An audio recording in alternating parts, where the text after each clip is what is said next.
All right. Yeah. All right. So for that Kesa Gatame kill system, what we're doing is once we get into the Kesa, I know I have his head in a pillow situation. My leg that's next to it is right underneath his head at 12 o'clock always. My other leg has to be perpendicular. Okay. And when I'm here, I like pushing off my bottom foot. It's just not relaxing. I'm driving my weight into his lungs. Right. With that, I'm just squeezing air out of him. And since there's so much pressure on his lungs, he can't get new air in because he can't expand his lungs. So if I get used to holding this position really well, I could fatigue him a lot faster. Okay. So from here, now we go into our first subset. As soon as I go into Kesa, these are the first 3 attacks I will always try for. Doesn't mean I'm always going to get them, but these are the ones I'm going to go for. So once I'm here, I've got his arm locked in so he can't go to the hip. I've got his head in a pillow situation. I'm immediately going to slide my wrist, the top of my wrist or the wristwatch, face of the wristwatch, underneath the bony part of his elbow. I'm going to lock in my fingers, and it has to be this situation. If it's this situation, there's no raise of the elbow. If I turn it this way and I raise it, there goes the elbow up. That creates the shoulder lock. Bang. Once we go to the shoulder lock, I know he's going to try to get his arm free. I circle in, and then I put his hand into a gooseneck position and get that gooseneck wrist lock. If the hand slips out, boom, I trap it, keep it bent, figure 4 it, pull his head diagonally away from my knee, bang, for the finish. Okay, so that's our 1, 2, 3. I'm going to go for it again, and if 3 doesn't work, I go to 4. So now I'm here. I've got my proper position. I'm going in, get my wrist lock. He starts to defend the wrist lock or the shoulder lock. Now I go to the wrist lock. It comes out. I start going for it. He straightens his arm. I can go into a knee press or a foot stomp, straight arm bar from there. Cool? So those are your first 2 submission sets that we're attacking in the primary subsystem. Okay? Now from here, if I get here and none of that's working, or I'm afraid I'm going to lose this arm, I'm going to keep everything tight, and I'm going to do the FTL. I fold his lungs. So this is an elbow pull compression choke. Bang. Right there. And get him to tap. Do not move your head away from his, because then you lose your Kesa. Stay everything nice and tight. Pull the elbow into your gut. Hands tight, and we take the whole frame with us. Bang. And that's where it comes right there. Cool? All right. All right. So now where we worked that first subsystem is called the primary. Every time you get into Kesa, try it. If it doesn't work, cool. But that one is probably where most of our higher percentage finishes will come. So now we're moving into the subset subsystem number 2. And then the subsystem number 2, which is the bear trap and hop over, there's 3 mini sets of attacks. And those are subsets, submission sets, right? So this submission system is the bear trap and hop over. The submission sets within them, there's 3 of them. Okay, so we'll go into the first subset. So now from here, I once again went to my primary. And I went here, wasn't working. I went here, he slipped out. And now I'm kind of in that limbo. He's not letting me bend it, and he's not letting me straighten it. So now I'm going to bring my hip back to his hip, and I'm going to raise his hand and put all my weight in a locked out arm here. Right? This could be almost like a neck crank that they do in catch. Right? Setting up that Pirate's Crucifix style crank. So now once I'm here, his arm is in the weakest position that it can be. It's extended from his body. It's past the shoulder line. He's going to try to improve that. So as I feel him trying to pull his elbow in, I'm going to slide right into that forearm slicer. My blade of my shin is sticking right into this forearm, and I'm going to bring this leg to help squeeze it together. Bang. There's my forearm slicer right there. So I know the more I bring it in, the more it hurts. So he's going to be trying to straighten out his arm. When I feel him straighten out his arm, I let it go like a catapult. Boom. Come through, pick it up. I'm underneath the elbow line. Now I can just pump handle and get the arm bar from there. Once I'm here, I'm going to slide my elbow tight to his body, pinning his arm to his body. Trap the wrist, swing over, get my arm bar. You cool with that one? Okay. So I'm running my first subset of my subsystem. So now I'm here. Shoulder lock doesn't work. Oh, I missed the wrist lock. Going here, can't get that one, can't get the straight arm bar. Boom. Pin him down. Hold in. Forearm slicer. Let it free. Boom. Hop over. Pick it up. This is a bear trap. I'm squeezing his arm to where it feels like it's going to fall asleep. I'm squeezing it. Now just pump handle it. Bang. Here. trap his arm to his body. It's tight. I don't want him getting that arm back into play. Now I'm going to swing this whole frame over to the other side and work arm bar from there. Cool? Let's work it. 1, 2, 3. All right. So now where we finished subset 1, where we did the bear trap to the swinging arm bar, we're going to do the same subset, but we're not finishing with a swinging arm bar. We're going to go into a mounted triangle and or a rolling triangle where you're doing it from the bottom, right? So we're still working that same exact setup. So where I was here and I got to this point here on that first subsystem and it's just not working for me. So now I'm in my second subsystem where I'm setting up the bear trap and the hop over series. So now once I'm here, I go hip to hip, extend his arm. I'm stapled and I'm based out. So that way he can't roll me this way because this is my counterbalance on my far leg, right? So now I know his elbow's pulling in. I come in, go for that forearm slicer.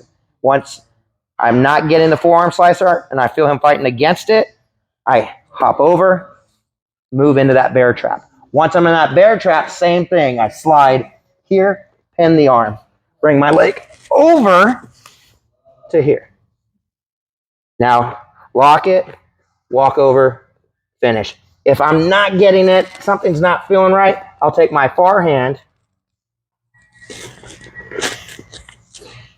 roll over. I can use my elbow pull or my leg anchor to get the angle and then switch it out for the finish. Okay, one more time. So we've gotten into this little limbo where I can't get this one and I can't straighten it out.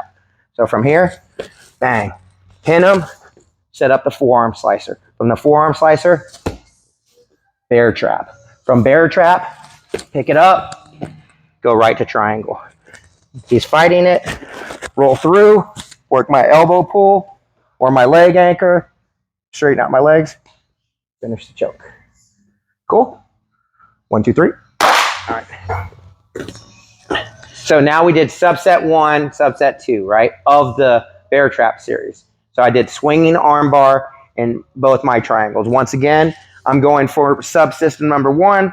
I can't get the Americana and I can't get the straight arm bar. So once again, I start setting up the bear trap series. So from here, slicer, boom. Now I'm in that bear trap. And this is, like I said, his arm should be falling asleep. That's how tight I want it. Okay, so now from here, I'm going to bring my elbow around to pin, hold the wrist. Now from here, watch what I'm doing. I have to be here, otherwise he's going to carry me over. This is keeping my kickstand here. Just going to slide just the knee over to here. Once I'm here, go into a normal side mount. Cross face, underhook, keeping him close. Bring my knee-elbow connection. My knee here is all the way down to his hip. And then I just melt into his bicep. Bang, right there. And get the bicep slicer from here. Okay, so one more time. Same thing. I'm in that limbo. Can't get it? Cool, so I go to the bear trap subsystem. Forearm slicer, move. Bear trap, pose so I don't get swept. Carry it. Bang. And finish it. 1, 2, 3. So now from here, when we're working these subsystems, right, we always go into the intro. We're always starting that one with that shoulder lock into the wrist lock. We're always trying that. If that's not working, then we can go into our number 2, right? But as I'm setting up this Kesa and I'm going to trap this arm, he gets that arm free and he starts posting on my chin, driving me back once again to trap me with his leg or sweep me over and reverse the position, right? So now if that thing happens here, we go into our final subsystem, which is the head and arm. So now this only has one subset in it, submission set of attacks. So now once he starts pressing, I've got to slip the elbow. Boom. Now I worked into a head and arm. His head and arm is trapped. My elbow or my ear is behind his elbow, so it's stuck. From here, I know Josh hates this one. Now we go right into that compression choke. Make sure you're folding both lungs, not just the one that's closest to you, both. Pull the entire frame up, bang, get a quick compression choke from there. Okay, so now from there, if I'm pulling it, I'm feeling it's just not working, then I'm going to cup the triceps so it stays where it's at. I'm going to walk back to that hip-to-hip position and slide my forehead down his arm to the mat. Bang. Lock up my arms. Make sure my shoulder gets under the jawline into his carotid. Now from here, I'll just melt down. Bang. Get my Kata Gatame. So now from here, we're going to want to get around. As I'm switching, I'm going to move into a claw grip here. Once I have this claw grip, this is helping me maintain the head and arm. My hand is going to find his wrist, feed it into a gift wrap. I'm going to slide it through, slide my elbow down, get the gift wrap Ezekiel. Once I'm here, come through, place my hand right underneath his armpit like I'm walking it up, separating the elbow from the body. From here, I will post up, jump over the elbow point. Now I'll sit back into my Kesa, pull up on this gift wrap. Bang. That one sucks. That's the gift wrap compression choke. That one sucks, yeah. We good? 1, 2, 3. So once again, these are Phil and Josh's moves. These are fun. Once again, so now we're in the context of the person's trying to frame out, right? So this is what we're going to do here. So that system that we just went over for the head and arm, we have some dirty moves. Some people consider them dirty. Tap, you tap, right? So from here, what's happening, as he's pushing, I'm going to clear the head and arm. Notice how I haven't leaned forward yet. Because if I lean forward, I bring the shoulder into the neck. It's going to be really hard to get my hand to attack the neck. So what I'm doing is I'm using his pushback and that lean to help me give the space to get my arm in. See what I'm talking about? So now what's here, look at how his head's in a pillow motion. I'm going to bring my hand and lock it up on my forearm. And then I'm just going to close this fist. Bang, punch choke.